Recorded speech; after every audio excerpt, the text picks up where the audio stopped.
все свое творчество посвящаю нашим любимым женщинам. Все, у меня вся жизнь на это сейчас поставлена, моя. Я и раньше, и как ювелир женщинам, как жена говорила, бабский угодник. Но тогда я занимался украшениями просто такими, современными, профессиональными. А сейчас я хочу народную ювелирку делать.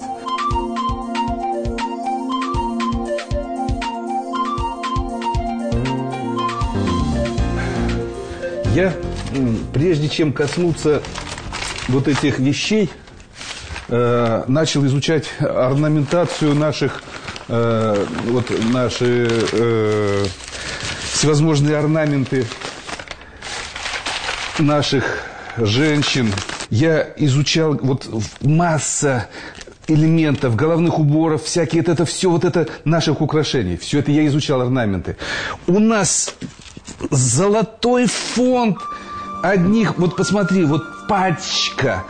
Это все орнаменты киске. Это маленькая толика того, что сохранилось у нашего народа. Я понял, что это нераскрытая тема, орнаментация нашего народа, орнаменты. Это еще не нашелся человек, который бы это все расшифровал. Когда начинаешь это изучать и понимаешь такую глубину понимания и знаний народа, просто я трепещу, я просто восторгаюсь своим народом, понимаешь, этим. Я не знал этого.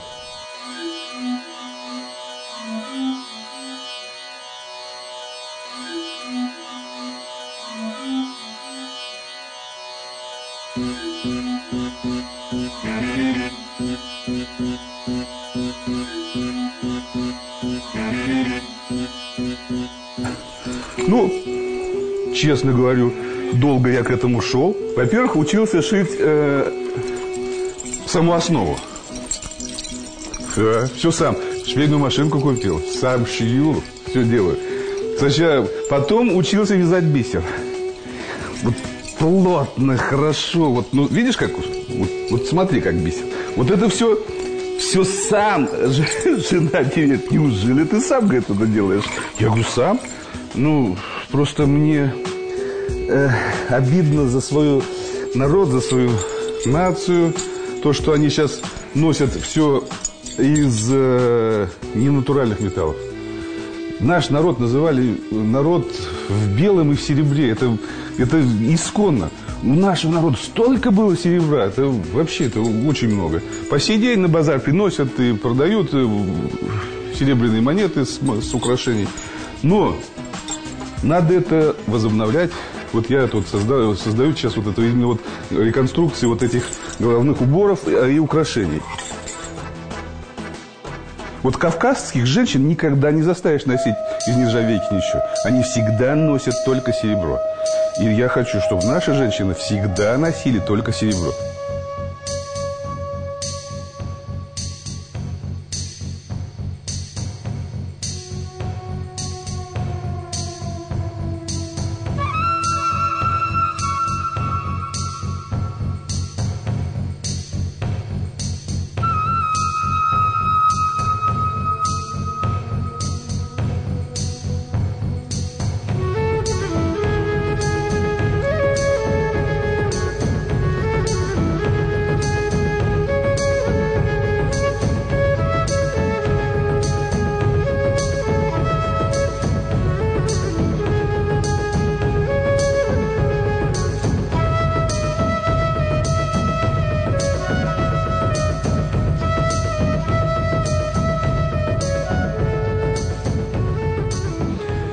Я еще не сделал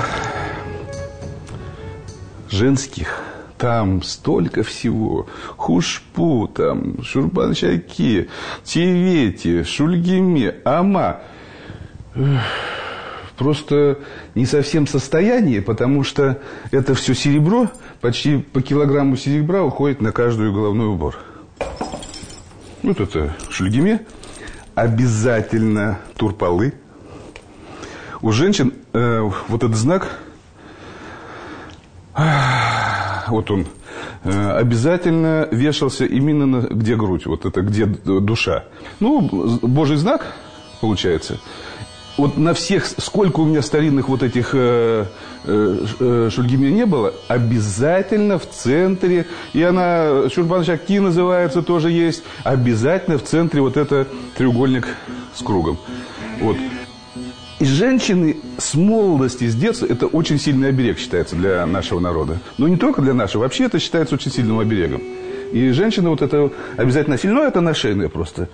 Для того, чтобы это делать, вот приходится очень сидеть, ходить по магазинам, все это искать, смотреть. Я говорю, у меня многие уже женщины-продавцы знают.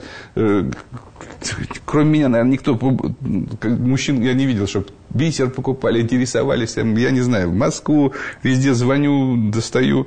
Ну, процесс тоже сложный, очень. Я делаю реконструкцию. Конечно, можно копии каких-то музейных делать, но все же, так как художник, все-таки вот эти всякие орнаменты, всевозможные цветовые какие-то сочетания, я, конечно, делаю это уже свое видение определенное на основе всех богатейших материалов, которые я уже изучил.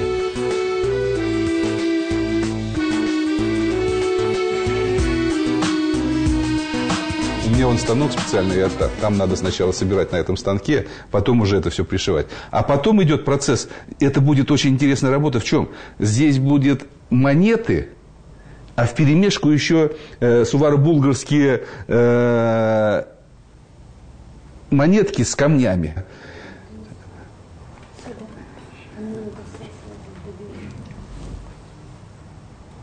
Это будет очень интересная голова.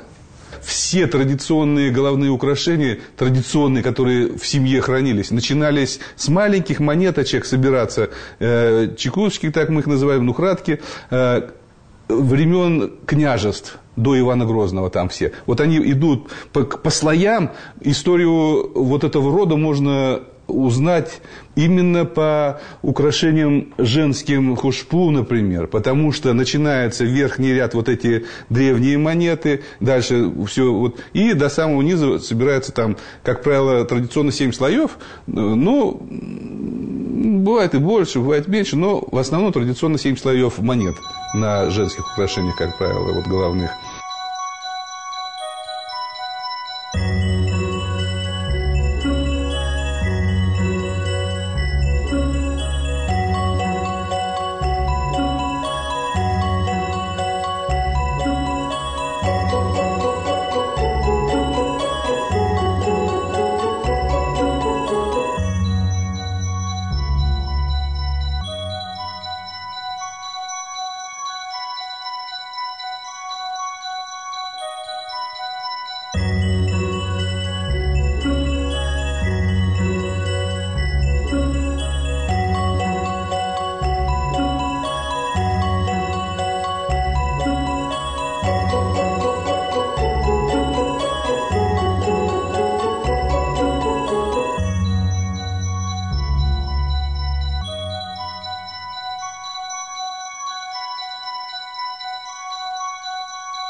Вот, понимаешь, откуда все вот это пошло?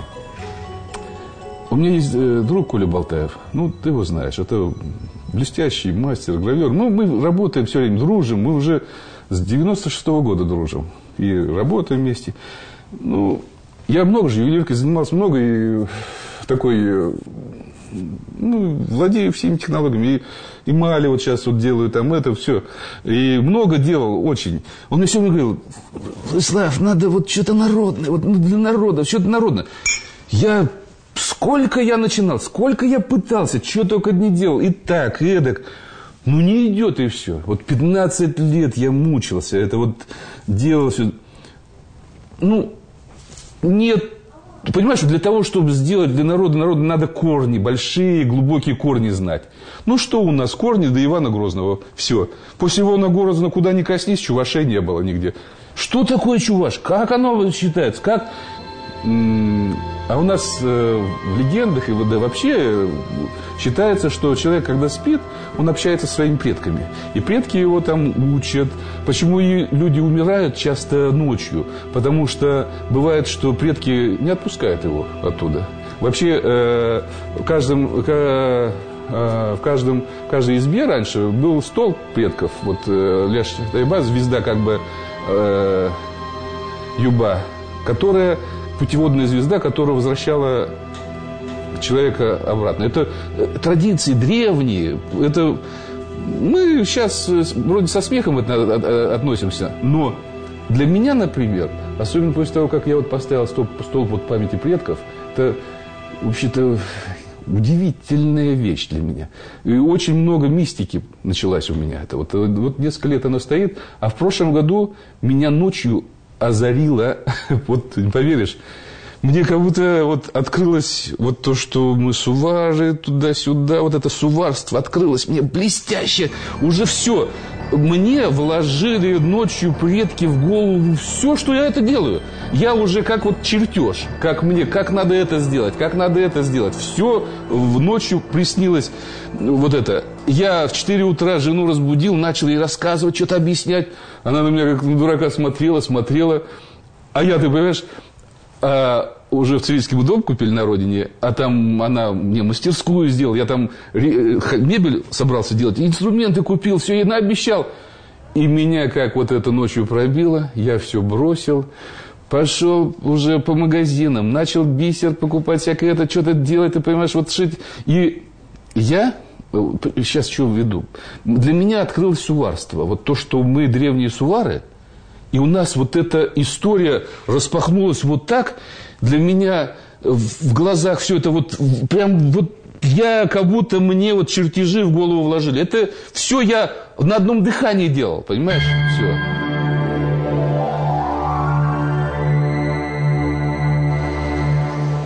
Кто изучает культуру сувара, древнюю культуру чувашей, знает, понимает. Наш народ очень древний. Ему, по крайней мере, 6 тысяч лет. Ведь без людей здесь ничего не происходит.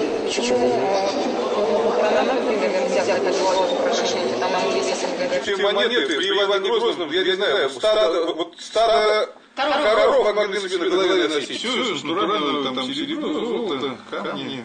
Дерево гниет, картины горят, а металл остается.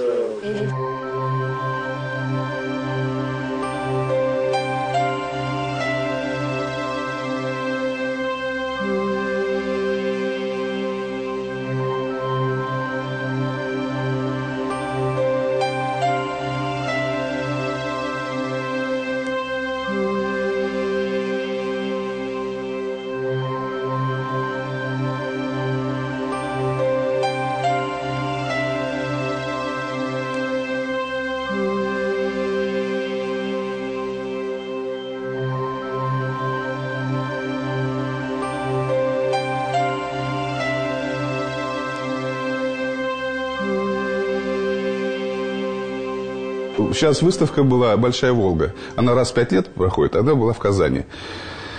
В центральном там выставочном зале у них в Кремле. И вот у меня как вот все, весь комплект, который я привез, ну, там у людей по одной идее брали, а у меня все там, у меня больше 60 работ, все взяли. И просто меня я выставил, чуть не смели, там народу много было. Там татарские художники, прикладники приходили, ой, говорят, как мы вас завидуем, чуваши, говорит, сохранили свои традиции, мы, говорит, ничего, все потеряли. Я думаю, мы тоже потеряли, я только восстанавливаю. Вот так.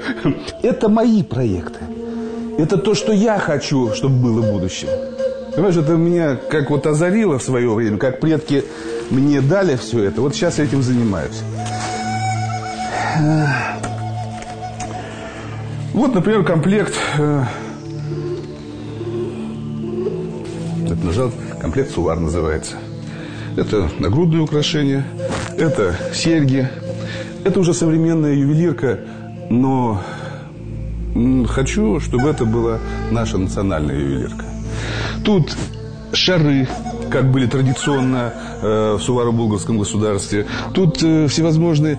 Вот эти все орнаменты, они все разные. Все орнаменты, как бы, я брал с исторических предметов, которые с раскопок всевозможных, все это не из головы придумано. Единственное, что камни, конечно, вот современные камни, тут плетенка вот такая кожаная, это уже современная ювелирка, но на основе суваро-булгарских мотивов у меня вся. Вот. Другой комплект называется звезда Чувашии. Потому что 3 звезды в нашем гербе, вот солярных знаков, вот тут тоже 3 вот. И вот серьги вот такие, как-то они перекликаются с теми вещами, которые... Сильнейшая ювелирка была в Суваро-Булгарском государстве. Я не знаю, некоторые вещи даже сейчас повторить, наверное, невозможно, которые вот вообще существуют с раскопок, которые вот есть в музеях. Тончайшая зелень, тончайшая ткань из золота. Повторить, конечно, я могу, но я копии не делаю, я перерабатываю. Просто и когда я коснулся, я удивился, как в те времена, 10, 11, 12 век, мастера блестящие. Это вообще ювелирка шикарнейшая. Просто это удивительно. Я, когда делаю реконструкцию, я первым делом поставил целью сделать монеты от петровских до николаевских, односторонние. Я их делаю, а что пропадать? Вот ты, наверное, даже не знаешь, что первый петровский рубль, он назывался «Солнечник». Солнечник, я думаю, почему солнечник? Оказывается, в центре, вот там солнце. Потом убрали. Точно суварский мастер резал, потому что солнцепоклонники были. Это религия. И наверняка резал эту монету точно уже наш. А вторая уже этап, рубль такой же, уже без солнца. Эй, дурачок, серсерлебек канлих неба. Иртыма, шымыллық не бар, жүлен жүлда ұпра, зығыла, ларны вұрында да бөлен ұпра, зығыла, даны вұрында да бөлен ұпра, зығыла, вұртны вұрында да бөлен ұпра, зығыла, осал тезілден сер бере, дұры. Эй, бүлікшім, пейғамбар, қывыржыл бағалзе жүрер. Анбарағыр бере, ұпырар, зығылар, осал дүсілден сейірір. Аша қажар, аша қажар, аша қажар.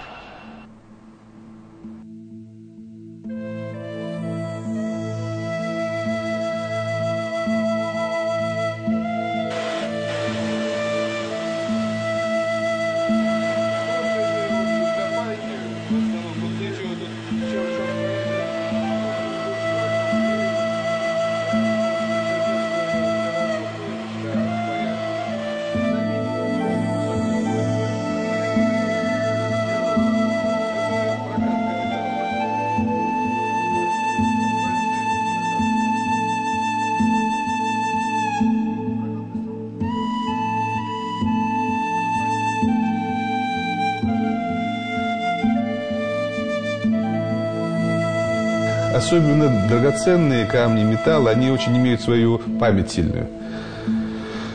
Я умею ее перерабатывать. Я умею уводить. Я всегда говорю, люди, никогда не покупайте на базаре обручальные кольца или какие-то кольца с рук, потому что вы можете нарваться очень на серьезную негативную ауру, которая осталась от этого, потому что там перепродажа идет. Это там шлейф таких может историй идти, что все это может перейти. А я могу это все перерабатывать. Я могу убирать это. Просто потому что, каждый ювелир, он немножко колдун. Всю жизнь был. Как каждый кузнец. Я не знаю, мне все открывается ночью. Вот все вот эти какие-то тайны. Много. Я обереги много делал, очень серьезные там. Это так, это уже сейчас в прошлом. Сейчас у меня одна цель. Это у меня третий этап будет, где я буду показывать мотивы вышивок на основе вот этих украшений. Это все ювелирка, связанная с эмалированием. Хочу показать эмальерное дело на основе вот тех ступеней, которые идет процесс изготовления, вот, например, определенной награды.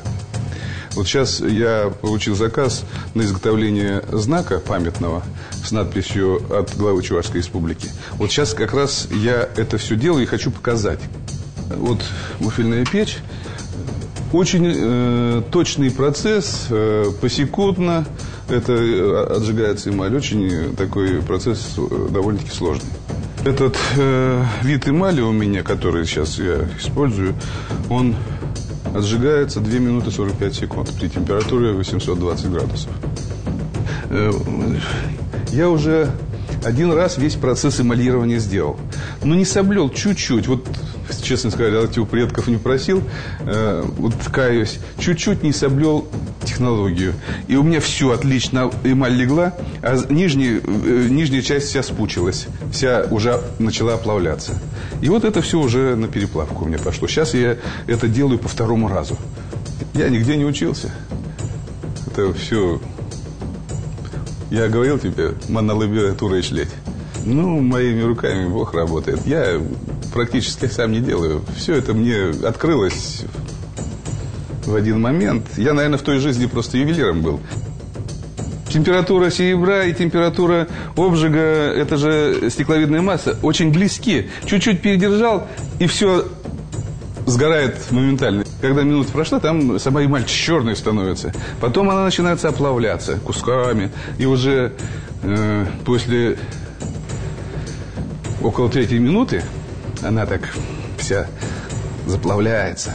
Уже красота появится. Она вытащишь, она красная вся раскаленная. И потом медленно остывает и приобретает цвет. Гениально. Это вообще... Эмаль — это красота. Я не знаю, как сказать. Ну все, практически сейчас буду вытаскивать. Вот я уже вытаскиваю ее. Вот снимай. Видишь, она какая красная. Вот она красного цвета. Да, красного цвета. Сейчас она медленно будет остывать. Я ее переложу, и она начнет приобретать свой тот цвет, который мне нужен. Третий процесс у нас изготовления национальной ювелирки, он как раз связан с национальными вышивками. Очень интересно будет, это, я не знаю, нестандартно будет, там как раз будут эмали. Все же я считаю, что наших бедных женщин надо оберегать. Будущее у нас есть.